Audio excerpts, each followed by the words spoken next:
Omusumba nga weebuuza ebibuuzo naye nga tulina kudibwamu kakati funa ekitabo kyo wamu n'ekkalaamu oteere mu kibiina nga bakubikkulira obuziba bw'ekibuuzo ekyo ekibadde kikutawaanya buli lunaku mu puroguraamu Buuza Omusumba. Oli mu puroguraamu Buuza Omusumba wo. Olina ekibuuzo kyonna ky'oyagala omusumba wo okuddamu? Buuza Omusumba wo.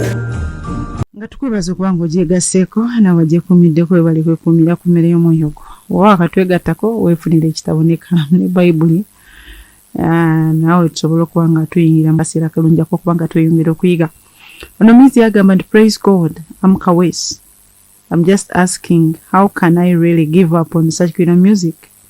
Because I've really tried my level best, but seems when I try to delete them out, after some time I find myself again listening to them. It's like I'm addicted to it. So what should I do, please, to be free from that? Anyway, thanks for the service. Omusumba Kawesi agambye nti alabika yafunye addiction owa music ono w'ensi. Agambye yagezezaako nga ye okuba nga alekera awo n'ebigaanye.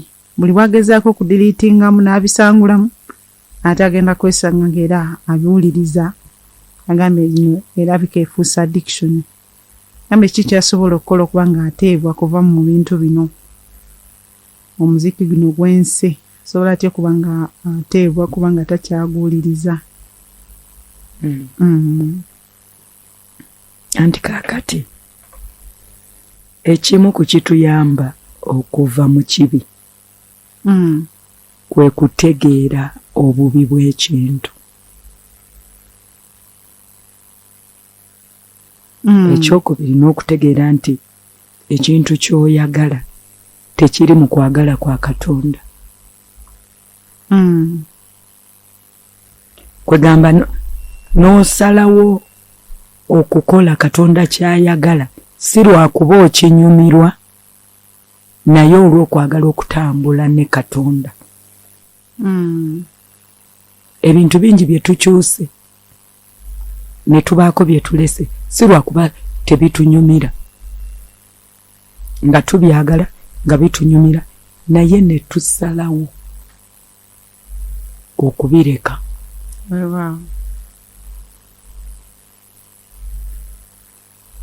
Kwegamba tusobola okukola okwagala kwa Katonda.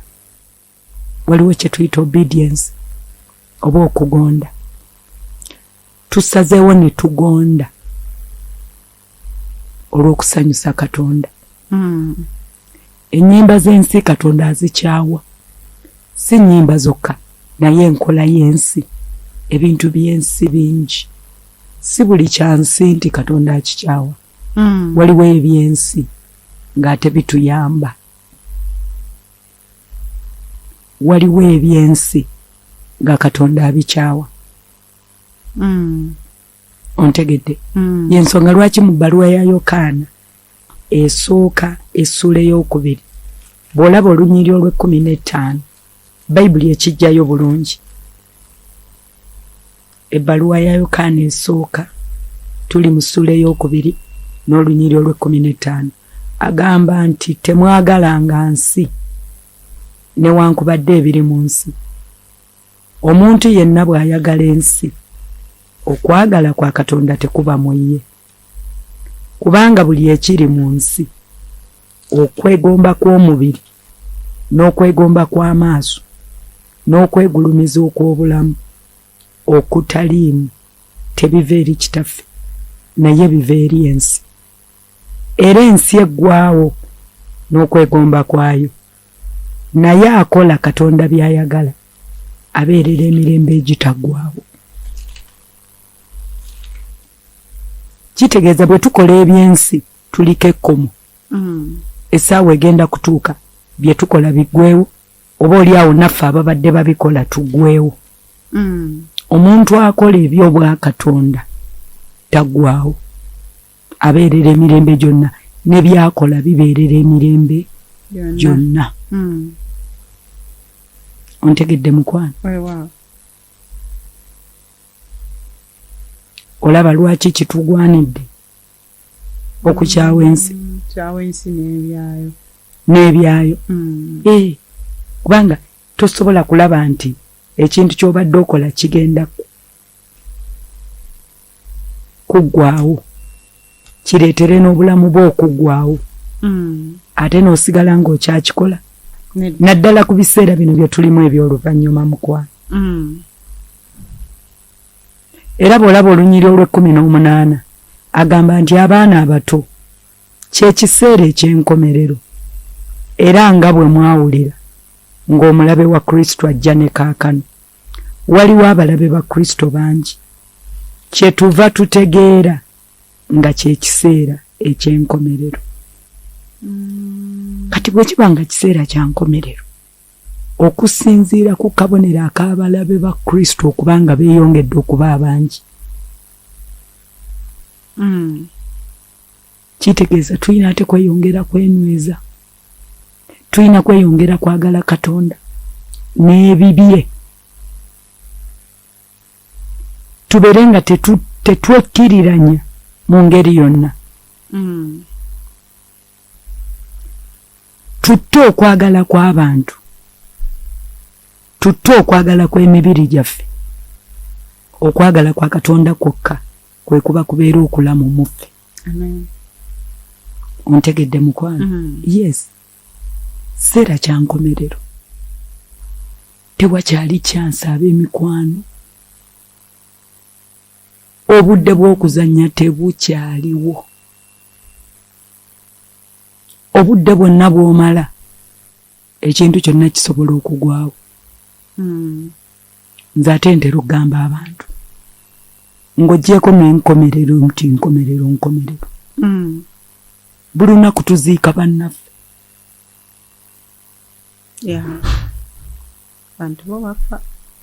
Abantu bafa buli lunaku, buli wiiki, buli mwezi.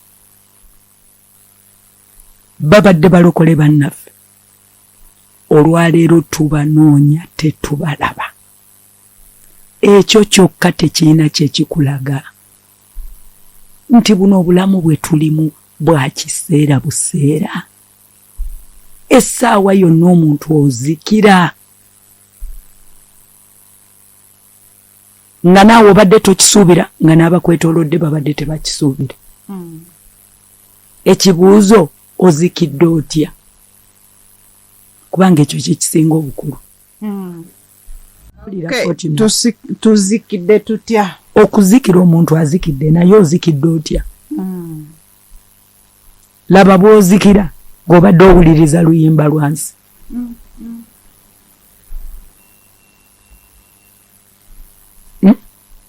Obulamu nozikirira mu luyimba lwensi.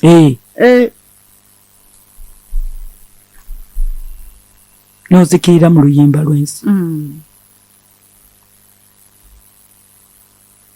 Ontegedde mukwano? Nozikira ate olowooza kitwala ki? Olowooza bannaffe abazikidde kitutte ki?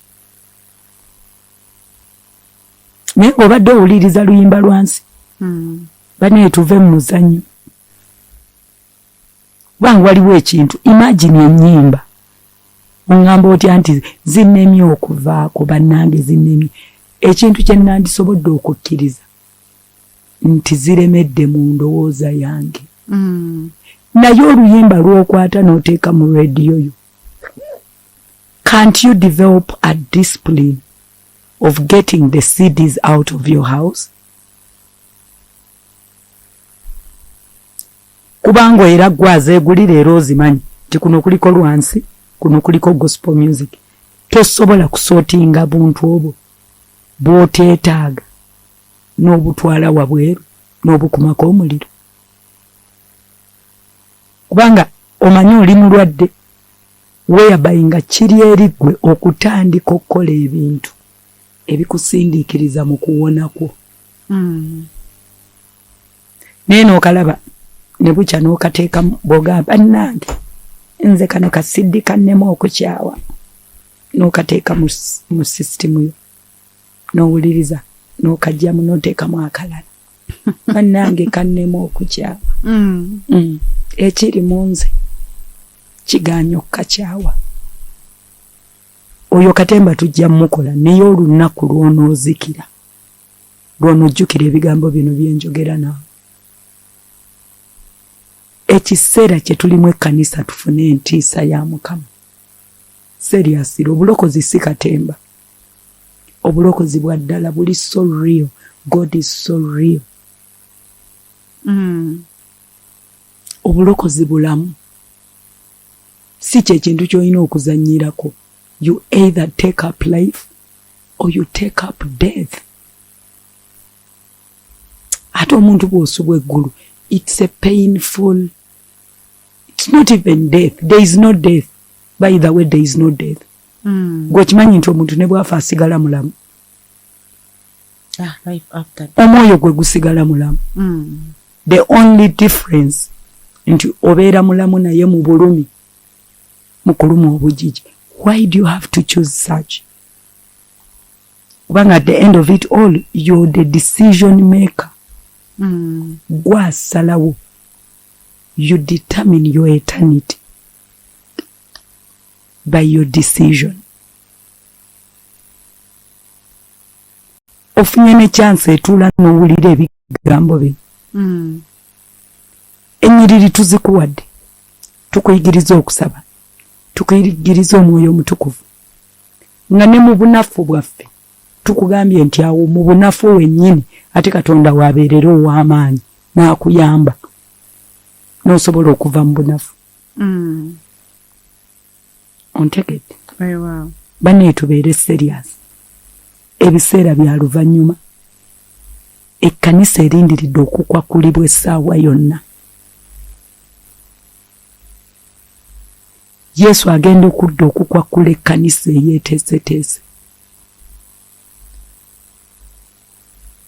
Kiseera kya kweteekateeka. Tukkirize tweteeketeeke.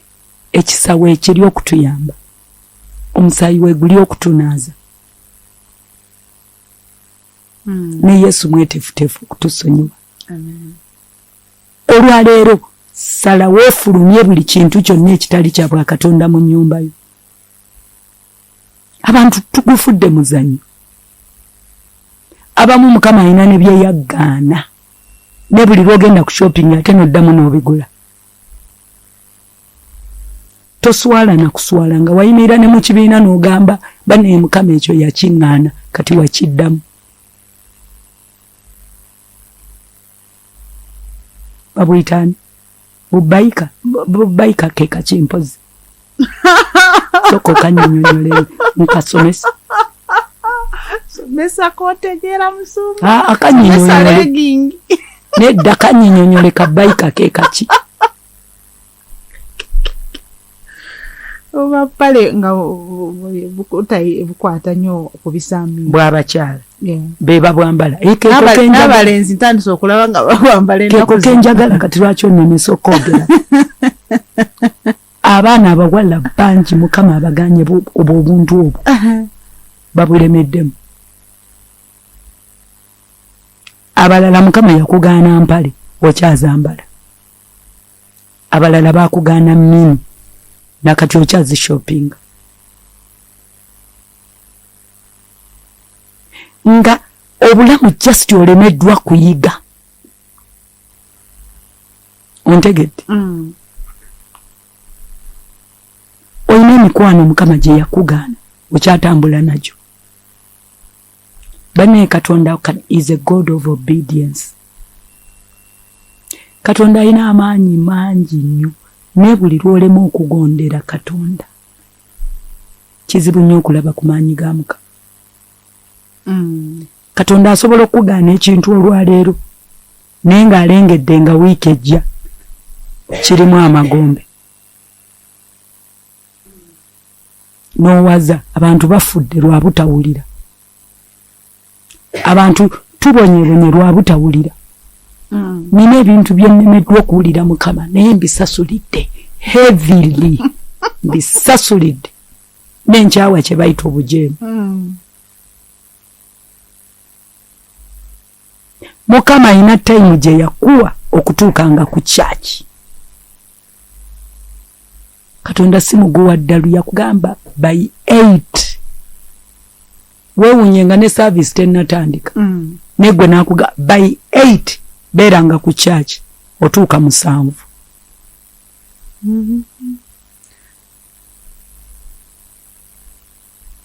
Katonda yakugamba buli ssaawa 9 zuukuka ng'osabe. Ozuukuka 12 ne weewonga musaayi n'okanulakanulaawo amaaso. Omanyi Mukama ojjudde ekisa n'okusaasira, onaaba bwe weetukuza.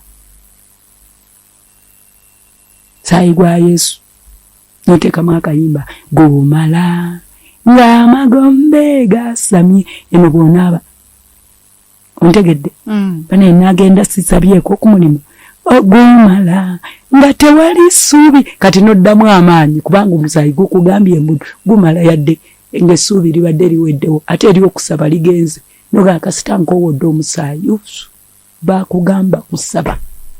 Katonda ayawula omusaayi n'okusaba. Bwe tutyo bwe tukeereye, bwe tutyo bwe tunafuye, bwe tutyo bwe tusiraanye, bwe tutyo bwe tufiiriddwa omukisa, bwe tutyo y'ensonga lwaki olwaleero tufaanana nga bwe tufaanana. Nkubuulira mazima, ekitufaananya nga bwe tufaanana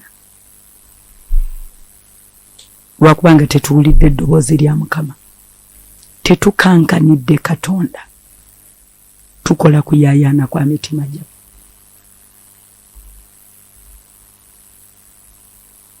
Kankomaawo. Okomyawo mbadde nkyalina ebibuuzo bingi naye nakadde katuweddewo ate tulina okuba nga tufuna answers zaffe za wiiki. Tova ku mmere y'omwoyogo tujja kuba nga tweyongera okuyiga n'enkya lunaku. Oli mu program Buuza Omusumba wo. Olina ekibuuzo kyonna ky'oyagala omusumba wo okuddamu? Buuza Omusumba wo. Okay, lwakatwegatako kulikayo nnyo. Musumba, kaseera kalungi kakubanga otumakinga ketuyingiddemu marking exercise yaffe eya week. Atanasindika kibu ansayo oyangu okugisindika kyandibadde kirungi n'osooka ekigambo answer. Soka ekibu exercise yaffe eya leero twagijja mu kitabo ky'okubala essula eya 31 okutuukira ddala ku ssuula eya 36. Okay.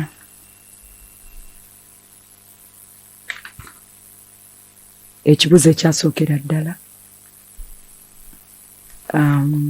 kyagendewa omuyizi gwe bayita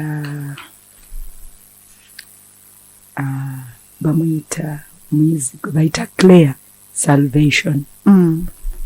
What items were carried along for war against the Midianites?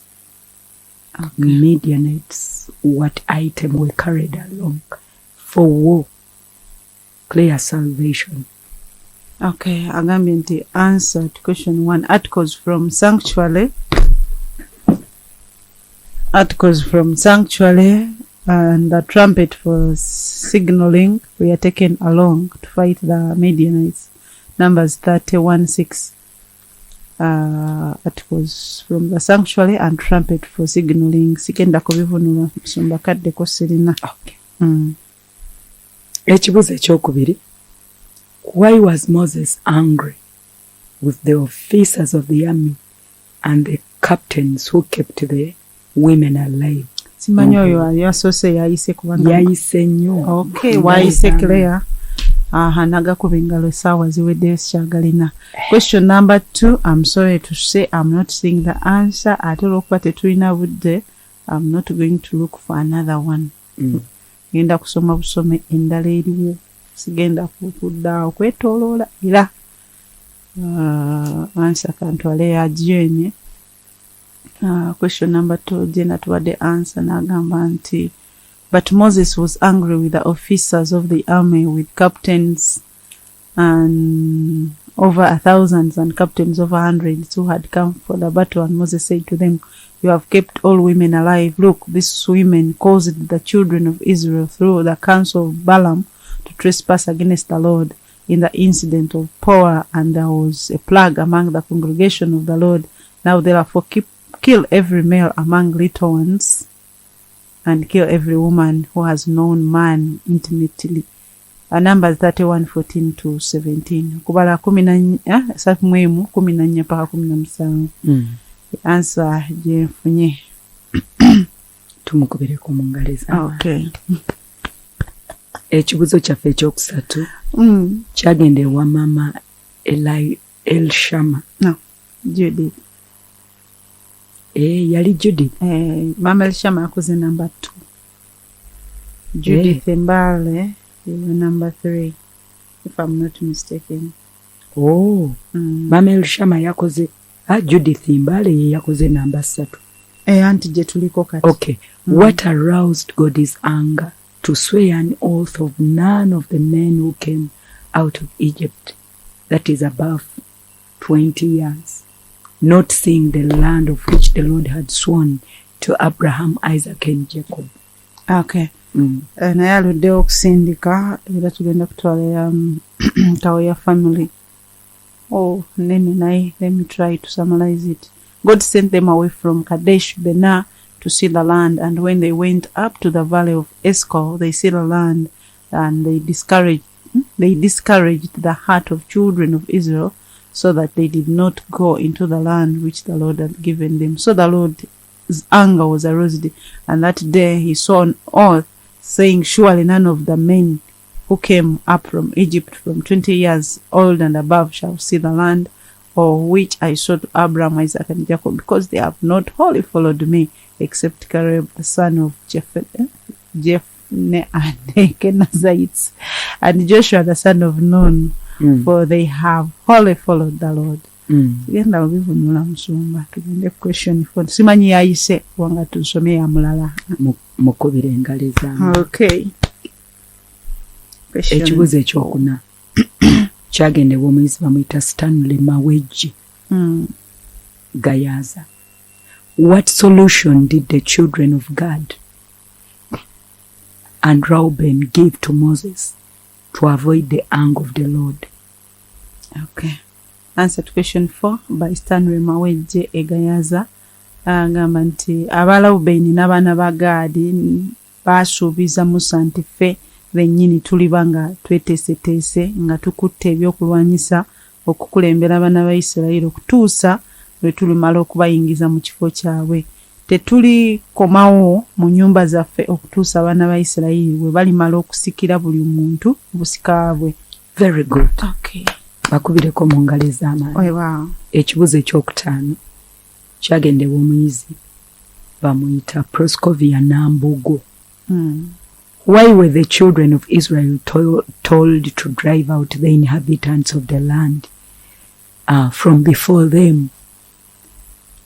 Why were the children of Israel told to drive out the inhabitants of the land from before them? Explain. Okay. Answer to question 5, Nambugo Proscovia. Baali balina okubagobamu okusobola okuzikiriza amayinja gaabwe agaliko ebifaananyi n'okuzikiriza ebifaananyi ebifumbe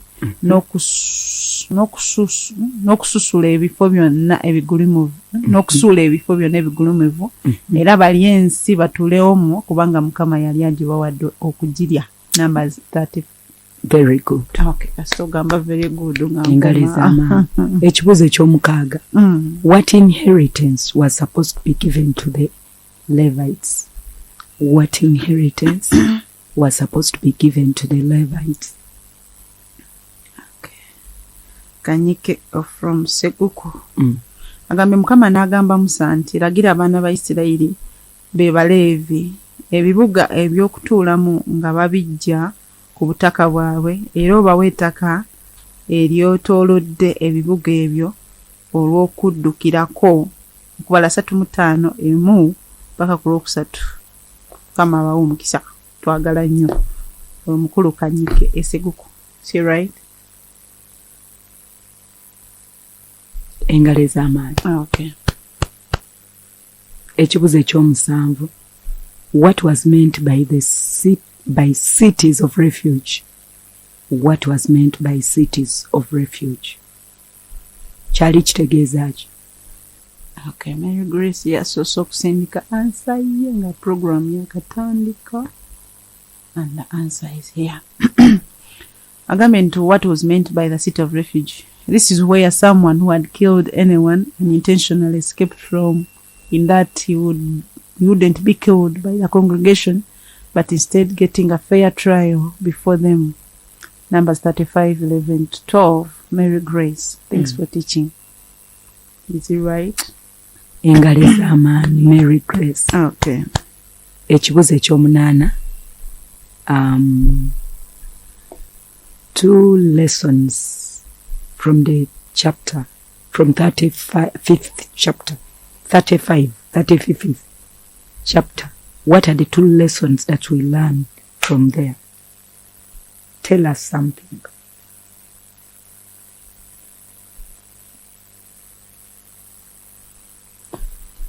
Okay, 2 lessons. This is for Lawrence Nakaseke. Lawrence Nakaseke, have I seen his number or not? Okay, what do you mean? Okay, yes. Lawrence Nakaseke, 2 lessons learned. According to Numbers 35, 2, I learned that we should always be generous to servants of God. Then another thing, I learned that we should always show hospitality to refugees by giving them where to stay. Numbers 35, 6. Very good. Okay. What lessons from the entire book of Numbers do we learn? Helen K. Helen K. from Ryder. Helen K. What is your answer? I saw it and I'm not seeing it again. Kati awo. Nasoma endala tonyigira.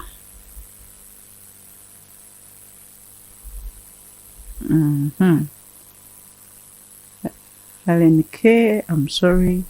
I'm not seeing your answer. Tena abadde n'agirabye dda. Which means you wrote another message. Nemaliriza ng'esanguko ng'eri. Okay. It's not here. Kati nkyagireka naye nga n'abadde n'agirabye dda. Kati nga sigenda kutaawaana nnyo. Okay. I learned, nzirabye mukwano, nzirabye. Okay, I learned that when you're told to do something, learn to listen and don't complain. Numbers 154. I learned to be careful of what I say about those people who are in charge of ministering to church. Numbers 12, 1 to 3. I wish I was interpreting these things in Ayakadde. I learned that I'm not young or old to serve God. Katukome ku ebyo mukwano ebyo byoyize bye tuba tukomako naye bingi byayize Musumba. Helena ayize bingi. Ekitiibwa kya Mukama. Ekibuuzo eky'ekkumi kyagendewa Harriet Masindi. What advice do you give to this generation, the current generation?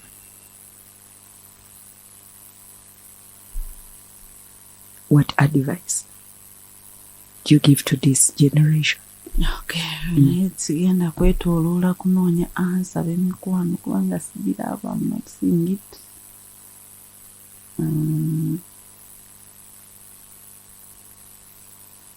Let me take another one. Akadde. Okay, let me take for Kaweas. Our family team kyakola. Advice to this generation. Gambia to wholly followed the Lord, for by doing so we shall inherit what the Lord has promised. Reference Numbers 32, 12. Caleb the son of that one and Joshua the son of Nun entered the promised land, for they wholly followed the Lord. Okay. Nkubenga? Very good. Okay. Wow. Homework waffe. Twebaza nnyo Mukama tusobodde okumalako ekitabo ky'okubala. So tugenda kuddamu review essuula esooka okutuuka ku ssuula eya 36 we tugenda okusoma. Section 2 tugenda kaabira Katonda atusumulule mwoyo w'okwemulugunya atuyingize mu nsi yaffe ensuubize mu linnya erya Yesu. Kama abawa omukisa. Bw'oba oliyo ng'obadde tonnakkiriza Yesu kubeera mulokozi wo, nkusaba okkiriza olunaku olwaleero, kubanga Yesu ly'ekkubo gemazima era bwe bulamu. Era nsaba okwate mu kifuba kyo oddemu ebigambo bino. Gamba nti ayi Yesu, nkwebaza nnyo olw'ebigambo by'empulidde. Nsazeewo n'omutima gwange okwatula Yesu Kristo obeera omulokozi wange. Nsonyiwa ebibi byonna bye nakola ne bye bankolera. Sangula erinnya lyange erya Victoria Kirabo Kintu mu kitabo ekyokufa, oliwandiike mu kitabo eky'obulamu. Olwaleero njatula nti Yesu Kristo gwe mulokozi wange. Amiina. Kama akwenya omukisa. Omwoyo omutukuvu akunyweze, akuluŋŋamye mu makubo ag'obutukuvu n'obutuukirivu. Obeere muwanguzi ku nsi ate era omalirize ng'oyingidde eggulu mu linnya erya Mukama waffe Yesu Kristo nsaba. Omaze ebbanga nga weebuuza ebibuuzo naye nga tulina kudibwamu. Kakati funa ekitabo kyo wamu n'ekkalaamu oteere mu kibiina nga bakubikkulira obuziba bw'ekibuuzo ekyo ekibadde kikutawaanya. Buli lunaku mu pulogulaamu Buuza Omusumba.